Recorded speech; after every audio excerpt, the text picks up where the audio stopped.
राधे राधे दोस्तों, आज हम आपके लिए लेकर आए हैं रक्षाबंधन की कहानी।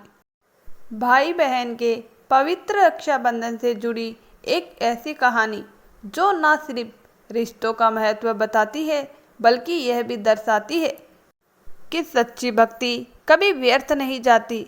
कहानी शुरू होती है। एक समय की बात है, किसी नगर में एक साहूकार रहता था। उसके 3 बेटे और 3 बहुएं थी। सबसे छोटी बहू बहुत ही सुसंस्कारी, समझदार और भगवान श्री कृष्ण की अनन्य भक्त थी। सावन का महीना था और रक्षाबंधन आने वाला था। दोनों बड़ी बहुएं अपने अपने पीहर जाने की तैयारी कर रही थी। सुबह सुबह घर का सारा काम जल्दी जल्दी निपटाने लगी। छोटी बहू से जिज्ञासावश पूछा, दीदी आज इतनी जल्दी जल्दी काम क्यों कर रही हो? तो जेठानी बोली, कल रक्षाबंधन है, हम सब अपने अपने भाई को राखी बांधने पीहर जा रही है। तू क्या जाने इस रिश्ते का महत्व, तेरा तो कोई भाई ही नहीं है। ये बात सुनकर छोटी बहू का दिल टूट गया।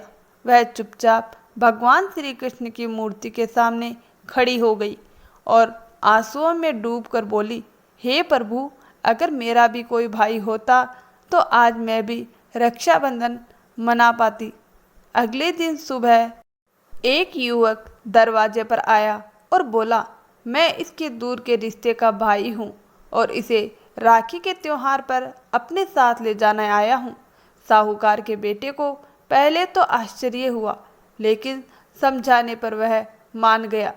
छोटी बहू का पति बोला, ठीक है, पर मैं खुद इसे वापस लेने आऊँगा। रास्ते में बहन ने पूछा, भैया अब तक कहाँ थे, कभी राखी पर आए क्यों नहीं? भाई ने मुस्कुराकर जवाब दिया, बहन मैं 7 समंदर पार विदेश कमाने गया था, अब आया हूँ। भाई के घर पहुंचकर भाभी ने बहन का खूब स्वागत किया। त्योहार धूमधाम से मनाया गया। कुछ दिन बाद जब छोटी बहू का पति उसे लेने आया तो महल जैसा घर और ऐश्वर्य देख वह हैरान रह गया। भाई भाभी ने उसे खूब आदर सत्कार दिया। विदाई के समय बहन को बहुत सारे गहने, वस्त्र, धन देकर विदा किया गया, पर रास्ते में पति को याद आया कि उसका कुर्ता वहीं रह गया।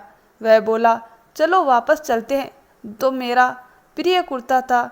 जैसे ही वह वापस पहुँचे, जहाँ महल था वहाँ अब एक विशाल पीपल का पेड़ था और उस पर वहीं कुर्ता टंगा था। पति क्रोधित हो गया और पत्नी पर चिल्लाते हुए बोला, यह सब कला जादू है, कौन था वो बता?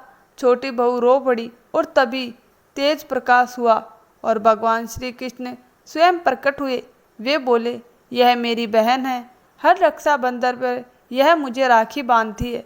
अब समय आया तो मैंने भाई का फर्ज निभाया है। पति पत्नी दोनों हाथ जोड़कर भगवान के चरणों में गिर पड़े।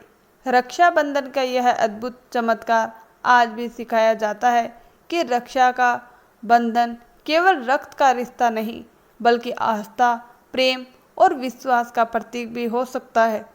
तो दोस्तों, कैसी लगी आपको यह दिव्य कथा? हमें कमेंट बॉक्स में ज़रूर बताएं और हाँ, हमारे चैनल को सब्सक्राइब करना ना भूलें और कमेंट बॉक्स में जय श्री कृष्ण ज़रूर लिखें।